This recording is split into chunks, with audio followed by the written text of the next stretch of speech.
People who regularly smoke cannabis have an increased risk of serious mental health issues. The research by King's College London also found that in the capital, where most of the cannabis is much stronger, like skunk, the risk could be much higher. Thomas Magill has more. Ad Gridley was a regular user of cannabis. As an addict, he said his life took a devastating turn for the worst when he developed psychosis. It's cost me 12 years of my life. I was supposed to have a good career, go into advertising after A-levels and a psychology degree, but it panned out that none of that happened.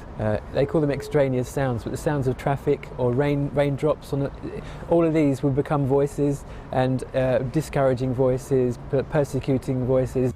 Now, a study by doctors from King's College London has found a direct link between the potency or strength of cannabis and serious mental illness like psychosis. Because psychosis is a disorder of young people, we're talking about impact on a chunk of the population who is in the middle of making choices about education, job, and with a great effect on society.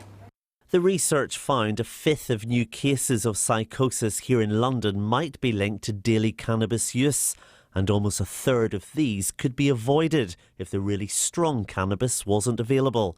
That would mean 60 fewer cases in South London every year.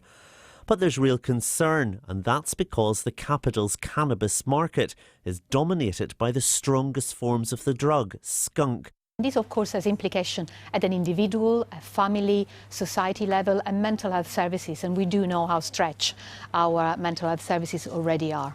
Parts of America and the Netherlands take a different view on cannabis and have legalised it, and with that, regulation on its strength. But some say that's not the answer. 27, I think. But yeah, I was in trouble. Ad has now been drug-free for 9 years, and although he relies on a range of antipsychotic drugs, he says it's worth it. That means I've got a good night's sleep every night, which is invaluable to me. I've become a morning person. I'm swimming 2 kilometres every morning now, which also helps battle depression. So yeah, I'm doing all right. Thomas Magill, BBC London News.